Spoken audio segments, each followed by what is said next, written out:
রাত 10:30 নাগাদ টেলিফোন বেজে উঠল। সভয়ে টেলিফোন ধরল Pradip. Hello, this is the day, this is the day, what is the meaning of it? তখনই বিদ্যুৎ গতিতে মাটিতে উবর হয়ে শুয়ে পড়ল প্রদীপ, আর সঙ্গে সঙ্গে বজ্রপাতের মতো একটা বন্দুকের শব্দ হলো। তাকে মারতে চাই কে, আর কেনই বা মারতে চাই?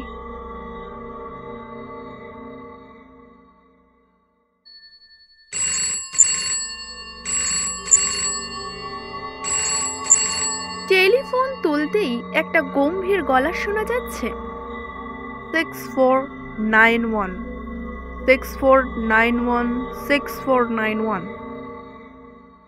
সকাল থেকে ডায়াল টোন নেই। টেলিফোনের হরেক রকম গন্ডগোল থাকে বটে, কিন্তু এই অভিজ্ঞতাটা একদম নতুন। প্রদীপের কয়েকটা জরুরি টেলিফোন করার ছিল, করতে পারল না। কিন্তু কথা হলো, একটা অদ্ভুত কণ্ঠস্বর কেবল বারবার 4টে সংখ্যা উচ্চারণ করেই যাচ্ছে। কেন? এর কারণ কি? অফিসে এসে তার স্টেনোগ্রাফারকে ডেকে টেলিফোনের ত্রুটিটা এক্সচেঞ্জে জানাতে বলল। তারপর নিজের কাজকর্ম নিয়ে ব্যস্ত হয়ে পড়ল। সে একটা মাল্টি ন্যাশনাল কোম্পানির বড় অফিসার। বহু বছর আগে দিল্লিতে ছিল, এখন সম্প্রতি কলকাতায় বদলি হয়ে এসেছে। কোম্পানি তাকে গাড়ি, বাড়ি, টেলিফোনও দিয়েছে।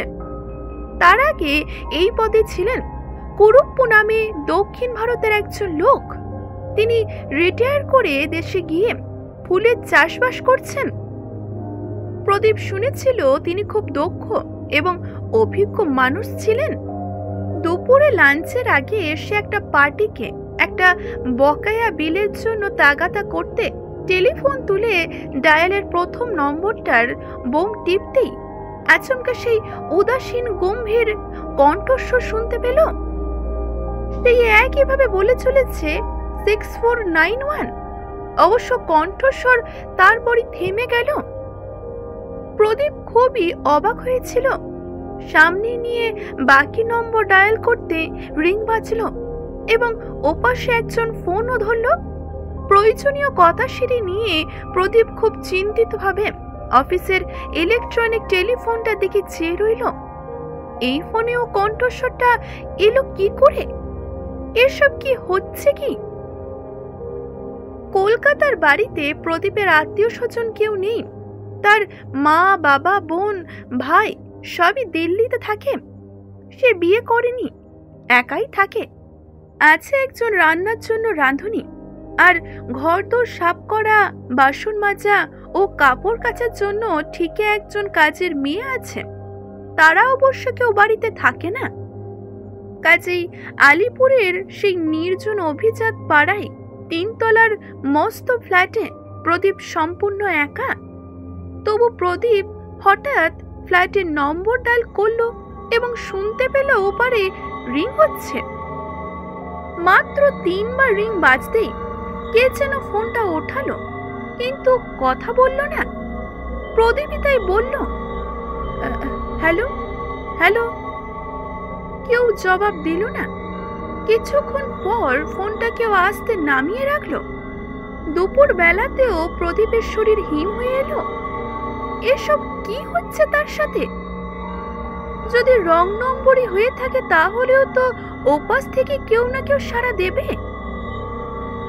বিকেলে তার পার্টি ছিল। ফ্ল্যাটে ফিরে আসতে একটু রাতই হয়ে গেল তার। আর ফেরার সময় মাথায় দুশ্চিন্তা দেখা দিল। সে অলৌকিকে বিশ্বাস নয় বটে, কিন্তু কোনো ব্যাখ্যাও তো এর কিছু খুঁজে পাওয়া যাচ্ছে না। দরজা খুলে ফ্ল্যাটে ঢোকার পর একটু গা ছমছম করল প্রদীপের। তবে আলো ছেলে ঝলমলে আধুনিক ফ্ল্যাটটার দিকে চেয়ে তার সেই ভয়টা কেটে গেল। তবে ফোনটার ধারে কাছে সে গেল না। প্রদীপের গভীর ঘুম ভাঙলো রাত 2টো নাগাদ। হল ঘরে ফোন বাজছে।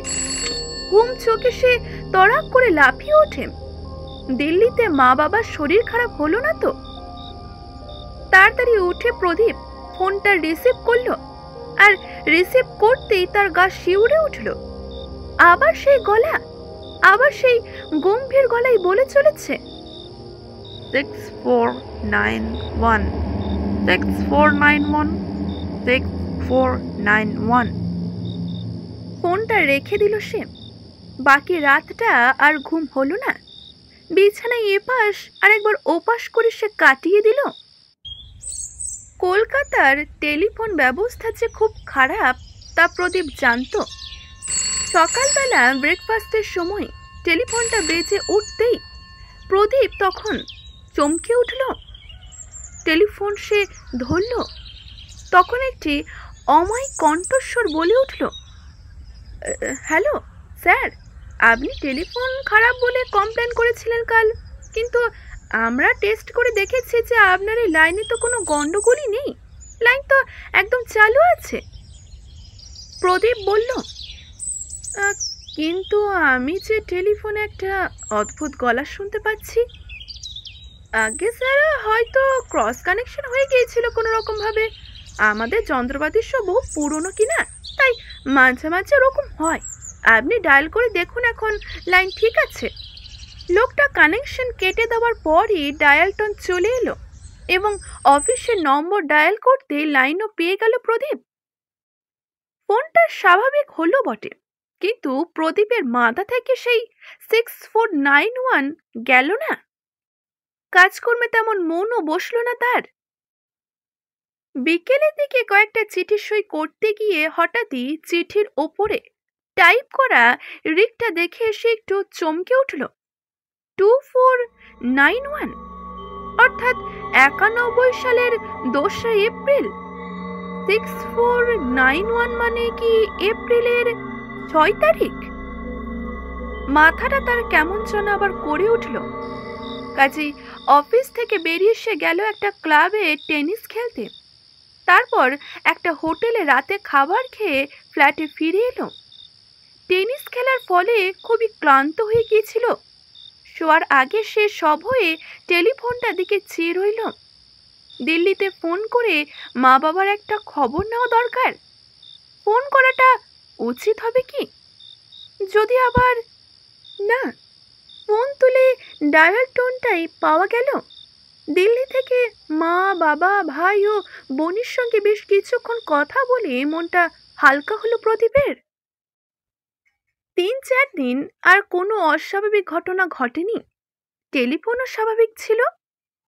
আর প্রদীপের মন থেকে সেই দুশ্চিন্তাটাও আস্তে আস্তে সরে গেল। কিন্তু রবিবার সকালে গলফ খেলতে যাওয়ার জন্য তৈরি হচ্ছিল প্রদীপ। হঠাৎই টেলিফোনটা আবার বেজে উঠল।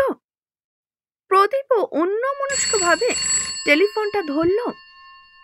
আবার সেই কণ্ঠস্বর। প্রদীপ অন্যমনস্কভাবে টেলিফোন তুলতেই সেই আবার আগের কণ্ঠস্বর শোনা গেল, this is the day, this is the day. সকালের আলোর মধ্যেও ভয়ে হঠাৎই হিম হয়ে গেল প্রদীপের শরীর। সে চিৎকার করে বলে উঠল, what is the meaning of ইট? কিন্তু কণ্ঠস্বর সে একইভাবে বলে গেল, দিস ইজ দ্য ডে। প্রদীপ ইতিমধ্যে ধমকালো, চিৎকার করলো, কাকুতি মিনতি করলো, কিন্তু কণ্ঠস্বরের অধিকারী ওই একটা বাক্য ছাড়া আর কিচ্ছুটি বলল না। ফোনটা রেখে কিছুক্ষণ ঝিম মেরে বসে রইল প্রদীপ। এর মানেটা কি? হঠাৎ খেয়াল হলো আজ এপ্রিলের 6 তারিখ, 6491। আজকের দিনটা সম্পর্কে কেউ তাকে কিছু বলতে চাইছে কি? আজ তো চমৎকার একটা দিন প্রদীপের। আজ সারা দিন তারা দারুণ প্রোগ্রামে থাকবে।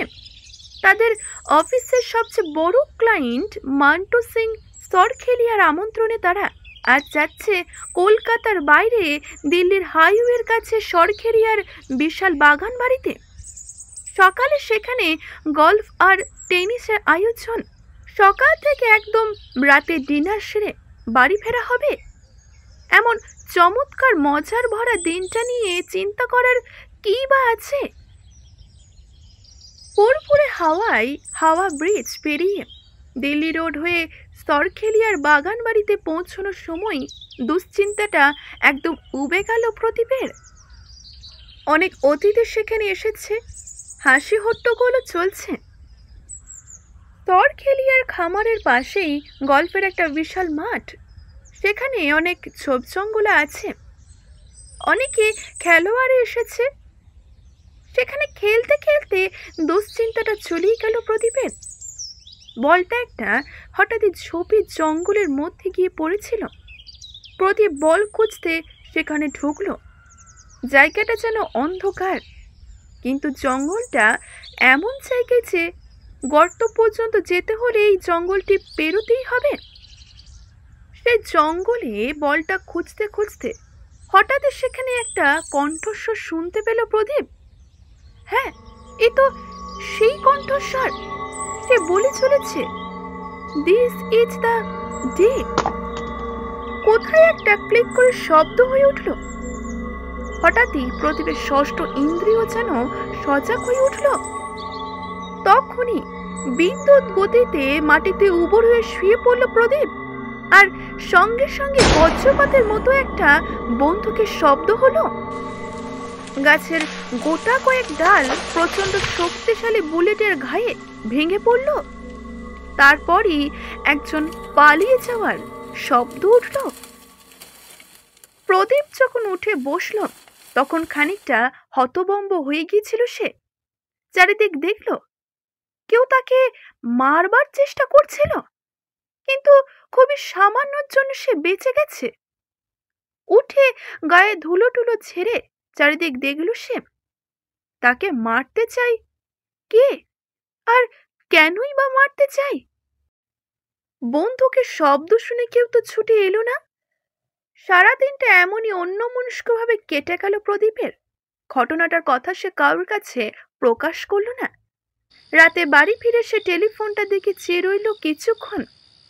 টেলিফোনে এই দিনটার পূর্বাভাস দেওয়া হচ্ছিল তাকে, কিন্তু কেন, আর কেই বা দিচ্ছিল?